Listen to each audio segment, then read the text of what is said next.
ईश्वर का गणित।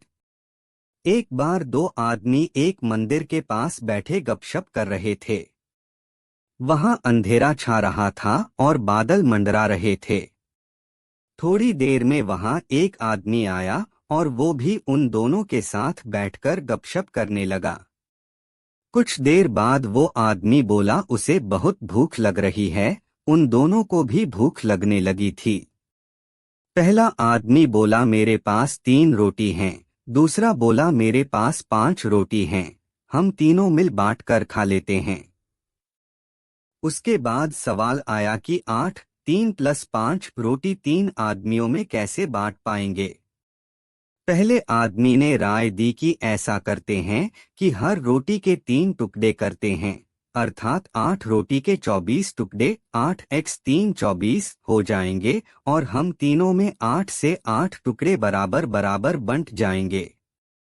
तीनों को उसकी राय अच्छी लगी और 8 रोटी के 24 टुकड़े करके प्रत्येक ने 8 से 8 रोटी के टुकड़े खाकर भूख शांत की और फिर बारिश के कारण मंदिर के प्रांगण में ही सो गए।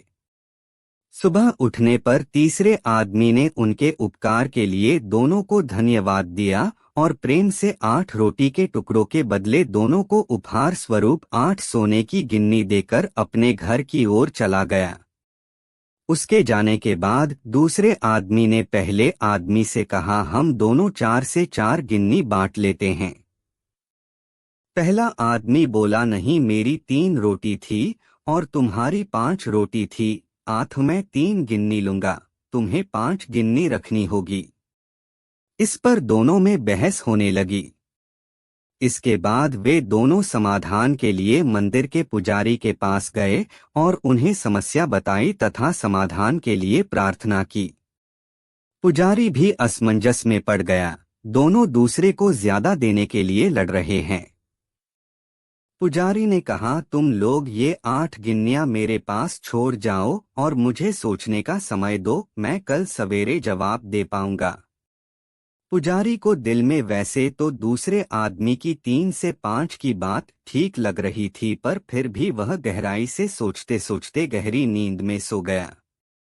कुछ देर बाद उसके सपने में भगवान प्रकट हुए तो पुजारी ने सब बातें बताई और न्यायिक मार्गदर्शन के लिए प्रार्थना की और बताया कि मेरे ख्याल से 3 से 5 बंटवारा ही उचित लगता है।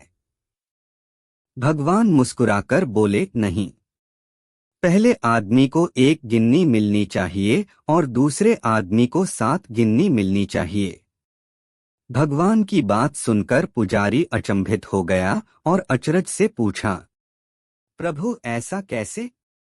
भगवान फिर एक बार मुस्कुराए और बोले, इसमें कोई शंका नहीं कि पहले आदमी ने अपनी 3 रोटी के 9 टुकड़े किए, परंतु उन 9 में से उसने सिर्फ 1 बांटा और 8 टुकड़े स्वयं खाया, अर्थात उसका त्याग सिर्फ 1 रोटी के टुकड़े का था, इसलिए वो सिर्फ 1 गिन्नी का ही हकदार है। दूसरे आदमी ने अपनी 5 रोटी के 15 टुकड़े किए, जिसमें से 8 टुकड़े उसने स्वयं खाए और 7 टुकड़े उसने बांट दिए, इसलिए वो न्यायानुसार 7 गिन्नी का हकदार है। ये ही मेरा गणित है और ये ही मेरा न्याय है। ईश्वर की न्याय का सटीक विश्लेषण सुनकर पुजारी नतमस्तक हो गया। इस कहानी का सार ये ही है कि हमारी वस्तुस्थिति को देखने की, समझने की दृष्टि और ईश्वर का दृष्टिकोण एकदम भिन्न है। हम ईश्वरीय न्यायलीला को जानने समझने में सर्वथा अज्ञानी हैं।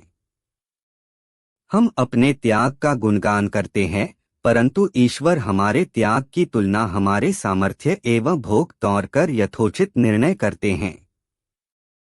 यह महत्वपूर्ण नहीं है कि हम कितने धन संपन्न हैं, महत्वपूर्ण यही है कि हमारे सेवाभाव कार्य में त्याग कितना है।